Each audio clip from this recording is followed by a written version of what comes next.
ಬೆಂಗಳೂರು ಫಸ್ಟ್ಗೆ ಸ್ವಾಗತ. ನಾನು ಪ್ರತಿಮಾ. ಮೊದಲಿಗೆ ಹೆಡ್ಲೈನ್ಸ್.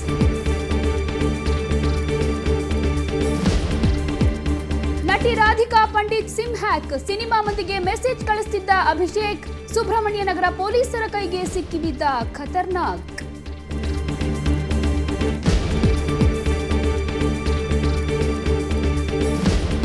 ಮತ್ತೊಂದು ಬಲಿ ಪಡೆಯಿತು ನಮ್ಮ ಮೆಟ್ರೋ. ಕಬ್ಬಿಣದ ಸ್ಲ್ಯಾಬ್ ಬಿದ್ದು ಕಾರ್ಮಿಕನ ದೇಹ ಛಿದ್ರ.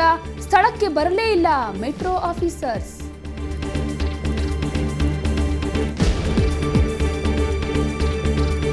ಮೂರನೇ ದಿನವೂ ಮುಂದುವರಿಯಿತು ಮುಷ್ಕರ. ಜಿವಿಕೆ ಜೊತೆ ಮಾತುಕತೆಗೆ ಒಪ್ಪದ ಚಾಲಕರು. ಬಿಕ್ಕಟ್ಟು ಬಗೆಹರಿಸಲು ಮುಂದಾಗುತ್ತಾ ಸರ್ಕಾರ.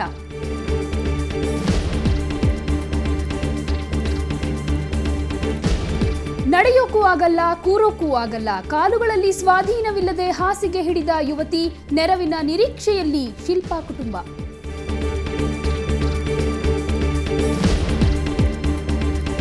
ಘಮಘಮಿಸುತ್ತಿವೆ ಮೈಸೂರು ಸ್ಯಾಂಡಲ್ ಪ್ರಾಡಕ್ಟ್ಸ್. ಕೋರಮಂಗಲದಲ್ಲಿ ಮನಸೆಳೆದ ಸೋಪ್ ಸಂತೆ. ರಿಯಾಯಿತಿ ದರದಲ್ಲಿ ಉತ್ಪನ್ನಗಳ ಮಾರಾಟ.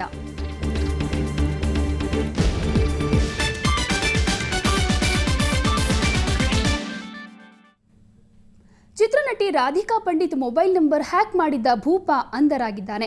ರಾಧಿಕಾ ಹೆಸರಲ್ಲಿ ಎಸ್ಎಂಎಸ್ ಕಳಿಸ್ತಾ ಇದ್ದ ಕೋಲಾರದ ಕಾಲ್ ಸೆಂಟರ್ ಉದ್ಯೋಗಿ ಈಗ ಕಂಬಿ ಎಣಿಸ್ತಾ ಇದ್ದಾನೆ. ಈತ ಸಿಮ್ ಹ್ಯಾಕ್ ಮಾಡಿದ್ದು ಹೇಗೆ, ಪೊಲೀಸ್ ಬಲೆಗೆ ಬಿದ್ದಿದ್ದು ಹೇಗೆ ಅನ್ನೋದರ ಡೀಟೇಲ್ಸ್ ರಿಪೋರ್ಟ್ ಇಲ್ಲಿದೆ ನೋಡಿ.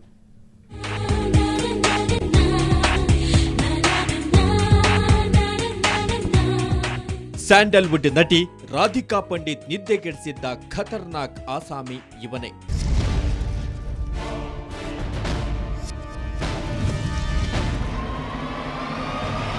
ಇಂಡಸ್ಟ್ರಿ ಅವ್ರದ್ದು ಆಲ್ಮೋಸ್ಟ್ ಎಲ್ಲರದ್ದು ಇದೆ. ಫಿಲಮ್ ಅವ್ರದ್ದು ಸುಮಾರು ಎಲ್ಲರದ್ದು ಇದೆ ಸರ್.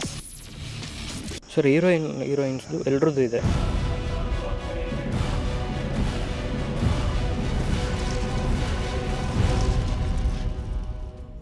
ಹೆಸರು ಅಭಿಷೇಕ್. ಕೋಲಾರದ ಕಾರಂಜಿ ಕಟ್ಟೆ ನಿವಾಸಿ. ರಾಧಿಕಾ ಮೊಬೈಲ್ ನಂಬರ್ ಹ್ಯಾಕ್ ಮಾಡಿ ಸಿಕ್ಕವರಿಗೆ ಮೆಸೇಜ್ ಕಳುಹಿಸುತ್ತಿದ್ದ ಅಭಿಷೇಕ್ ಕೊನೆಗೂ ಪೊಲೀಸರ ಬಲೆಗೆ ಬಿದ್ದಿದ್ದಾನೆ. ರಾಧಿಕಾ ಸಿಮ್ ಹ್ಯಾಕ್ ಆಗಿದ್ದನ್ನ ಸುವರ್ಣ ನ್ಯೂಸ್ ವಿಸ್ತೃತವಾಗಿ ವರದಿ ಮಾಡಿತ್ತು.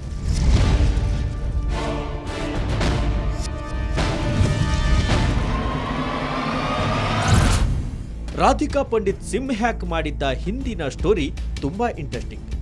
ಕಾಲ್ ಸೆಂಟರ್ ಉದ್ಯೋಗಿಯಾಗಿದ್ದ ಅಭಿಷೇಕ್ಗೆ ಸಿನಿಮಾ ಹುಚ್ಚು. ಊರ್ ಬಿಟ್ಟು ಬೆಂಗಳೂರು ಸೇರಿದ್ದ ಅಭಿಷೇಕ್ ಅದ್ಹೇಗೋ ಮಾಡಿ ನಂದಗೋಕುಲ ಸೀರಿಯಲ್ ಸೆಟ್ ನಲ್ಲಿ ಸಹಾಯಕನಾಗಿ ಕೆಲಸಕ್ಕೆ ಸೇರಿದ್ದ. ನಂಬರ್ ಹ್ಯಾಕ್ ಮಾಡಿದ ಅಭಿಷೇಕ್ ಅಲ್ಲಿ ಸೇವ್ ಆಗಿದ್ದ ನಿರ್ಮಾಪಕರು, ನಟ ನಟಿಯರು, ಸ್ನೇಹಿತರಿಗೆ ಮೆಸೇಜ್ ಕಳಿಸೋದಕ್ಕೆ ಶುರು ಮಾಡಿದ್ದ. ಇಷ್ಟೆಲ್ಲ ಆದ್ರೂ ರಾಧಿಕಾಗೆ ಇದು ಗೊತ್ತೇ ಇರಲಿಲ್ಲ. ನಾನೇನು ತಿಳ್ಕೊಂಡೆ, ಅವಳು ಸಿಮ್ ಭಾಳ ಹಳೇದಿತ್ತು, 8-9 ವರ್ಷದ ಸಿಮ್ ಇತ್ತು. ಹಾಗಾಗಿ ಸೌದಿಗಿದು ಏನಾದರೂ ಆಗಿರ್ಬೋದು ಅಂತ ತಿಳ್ಕೊಂಡೆ. ಯಾಕಂದ್ರೆ ನನ್ನ ಫೋನು ಅದೇ ಥರ ಆಗಿತ್ತು. ಅದಕ್ಕೆ ಅದು ರೀಪ್ಲೇಸ್ ಮಾಡೋಣ ಅಂತ ನಾನು ತಿಳ್ಕೊಂಡೆ. ಇದಕ್ಕೆ ನನಗೆ ಒಂದ್ಸಲ ಹೀಗೆ ಮೆಸೇಜ್ ಯಾರೋ ಹೇಳಿದ್ರು, ಮೆಸೇಜ್ ಬಂತು ರಾಧಿಕಾ ಫೋನಿಂದ ಅಂತ. ನಾನು ಹೇಳಿದೆ ಇಲ್ಲ, ಅದು ಕೆಟ್ಟೋಗ್ಬಿಟ್ಟಿದೆಯಲ್ಲ ಅಂತ. ಇಲ್ಲಪ್ಪ ಬಂದಿದೆ ಅಂತ. ಆಮೇಲೆ ಸುಮಾರು ಜನ ಇಂಡಸ್ಟ್ರಿಯವರೇ ಹೇಳಿದ್ರು ಮೆಸೇಜ್ ಬಂತು, ಯಾಕೆ ಏನೇನೋ ಮೆಸೇಜ್ ಬರ್ತಾಯಿದೆ ಅಂತ.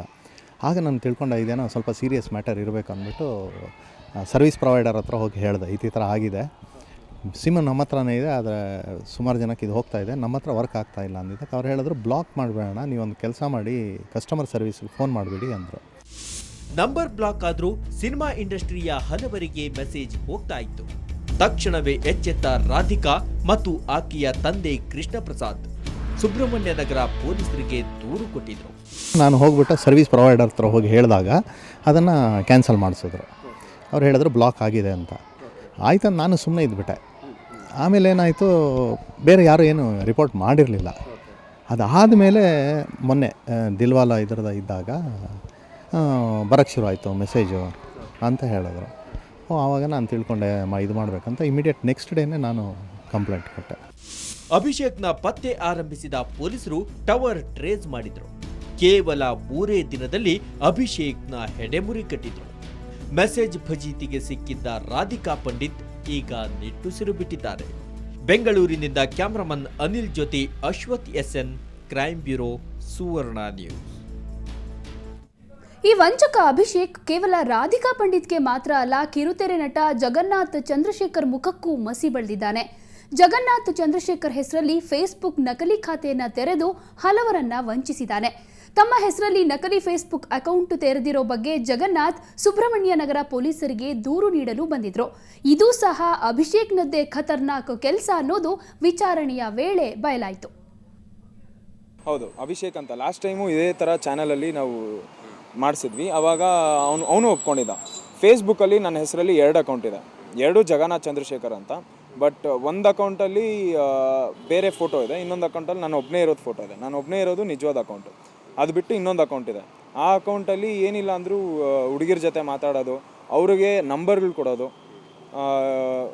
ಅವ್ರಿಗೆ ಹೇಳೋದು ಈ ಥರ ನನ್ನ ನಂಬರ್ ಇದು ತೊಗೊಳ್ಳಿ, ಮಾತಾಡಿ, ಬೇಕಾದ್ರೆ ವಾಪಸ್ ಕಾಲ್ ಮಾಡಿ. ನಮ್ಮ ಮೆಟ್ರೋ ಮತ್ತೊಂದು ಬಲಿ ಪಡೆದಿದೆ. ಪೀಣ್ಯ 2ನೇ ಹಂತದ ಕಾಮಗಾರಿ ವೇಳೆ ಕ್ರೇನ್ ಬಿದ್ದು ಬಡ ಕಾರ್ಮಿಕನೊಬ್ಬ ಜೀವ ಬಿಟ್ಟಿದ್ದಾನೆ. ಅಧಿಕಾರಿಗಳ ಬೇಜವಾಬ್ದಾರಿತನ ಬಡ ಕಾರ್ಮಿಕನ ಕುಟುಂಬವನ್ನ ಬೀದಿಗೆ ಬೀಳುವಂತೆ ಮಾಡಿದೆ.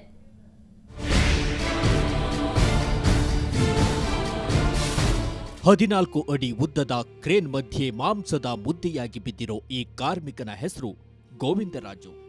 ದುಡಿಮೆ ಅರಸಿ ಬೆಂಗಳೂರು ಮೆಟ್ರೋದಲ್ಲಿ ಕೆಲಸಕ್ಕೆ ಸೇರಿದ್ದ ಗೋವಿಂದರಾಜು ಅದೇ ಮೆಟ್ರೋಗೆ ಬಲಿಯಾಗಿದ್ದಾನೆ.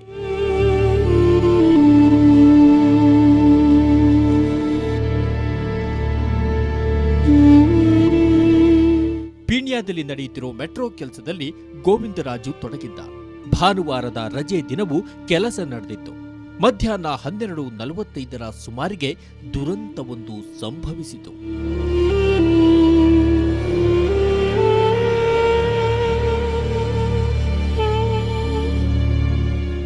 ಮೆಟ್ರೋ ಸ್ಟೇಷನ್ನ ಲಿಫ್ಟ್ ಜೋಡಿಸುವ ಕೆಲಸದಲ್ಲಿ ತೊಡಗಿದ್ದ ಗೋವಿಂದರಾಜುಗೆ ಕ್ರೇನ್ ಸಾವಾಗಿ ಬಂದಿತ್ತು.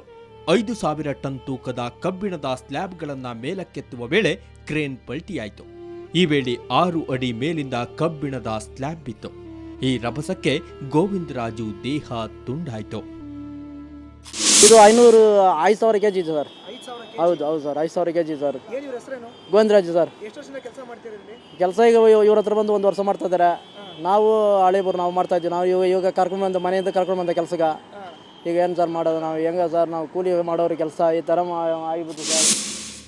ತಕ್ಷಣವೇ ಸ್ಥಳಕ್ಕೆ ಧಾವಿಸಿದ ಪೊಲೀಸರು ಶವವನ್ನ ಆಸ್ಪತ್ರೆಗೆ ರವಾನಿಸಿದ್ರು. ಇಷ್ಟೆಲ್ಲ ಅವಘಡ ಸಂಭವಿಸಿದ್ರು ಮೆಟ್ರೋ ಅಧಿಕಾರಿಗಳಾರು ಇತ್ತ ತಲೆ ಹಾಕಲಿಲ್ಲ. ಮಾಡಿದ್ರೂ ಕೆಲವು ಟೈಮ್ನಲ್ಲಿ ಆಗ್ತಾ ಇದೆ ಈ ಥರ. ಇದರಲ್ಲಿ ದೊಡ್ಡ ಕ್ರೈನ್ ಬಳಸಿದರೆ ಯಾವ ಒಂದು ತೊಂದರೆನೂ ಆಗ್ತಿರಲಿಲ್ಲ. ಇದು ಕ್ರೈನ್ ಸ್ವಲ್ಪ ಚಿಕ್ಕದಿರೋದ್ರಿಂದ ಆಗಿಲ್ಲ. ಮೇಲ್ವಿಚಾರಣೆಗೆ ಯಾರೂ ಇರಲಿಲ್ಲ. ಆ ಕೆಲಸ ಕಾರ್ಮಿಕರು ಮಾತ್ರ ಕೆಲಸಗಳು ಮಾಡ್ತಾಯಿದ್ರು. ಇಲ್ಲಿ ಯಾರೂ ಇರಲಿಲ್ಲ. ಮುಂಜಾಗ್ರತೆ ಸ್ವಲ್ಪ ಹೊಚ್ಚಿ. ಮೆಟ್ರೋ ಅವಘಡ ಇದು ಮೊದಲೇನಲ್ಲ. ಈಗಾಗಲೇ ಮೆಟ್ರೋ ಹಲವರನ್ನ ಬಲಿ ಪಡೆದಿದೆ. ಇಷ್ಟಾದರೂ ಸಹ ಅಧಿಕಾರಿಗಳು ಎಚ್ಚೆತ್ತುಕೊಳ್ತಿಲ್ಲ. ಬೆಂಗಳೂರಿನಿಂದ ಕ್ಯಾಮರಾ ಪರ್ಸನ್ ಲಕ್ಷ್ಮಣ್ ಜೊತೆ ಪಿ ಮಧುಸೂದನ್, ಸುವರ್ಣ ನ್ಯೂಸ್. ಮಲ್ಲೇಶ್ವರಂನ ಮಾರುಕಟ್ಟೆ ನೆಲಸಮಗೊಳಿಸಿ ಮಾಲ್ ಸ್ಥಾಪನೆ ಮಾಡೋ ವಿಚಾರಕ್ಕೆ ಕಾಂಗ್ರೆಸ್ ನಾಯಕ ಬಿಎಲ್ ಶಂಕರ್ ಆಕ್ಷೇಪ ವ್ಯಕ್ತಪಡಿಸಿದ್ದಾರೆ. ಅಲ್ಲದೆ ಈ ಬಗ್ಗೆ ಸಿಎಂ ಸಿದ್ದರಾಮಯ್ಯಗೆ ಪತ್ರ ಕೂಡ ಬರೆದಿದ್ದಾರೆ. ಈ ಮಾಲ್ ಟೆಂಡರ್ ಪ್ರಕ್ರಿಯೆ ಪಾರದರ್ಶಕವಾಗಿ ನಡೆದಿಲ್ಲ. ಈ ಯೋಜನೆಯಲ್ಲಿ ಪ್ರಭಾವಿಗಳ ಕೈವಾಡ ಇದೆ ಅನ್ನೋ ಶಂಕೆ ವ್ಯಕ್ತವಾಗಿದೆ. ತರಾತುರಿಯಲ್ಲಿ ಟೆಂಡರ್ ಪ್ರಕ್ರಿಯೆ ನಡೆದಿದೆ. ಹೀಗಾಗಿ ಬಿಬಿಎಂಪಿ ನಿರ್ಧಾರವನ್ನ ಪುನರ್ ವಿಮರ್ಶಿಸಬೇಕು ಅಂತ ಶಂಕರ್ ಪತ್ರದಲ್ಲಿ ತಿಳಿಸಿದ್ದಾರೆ.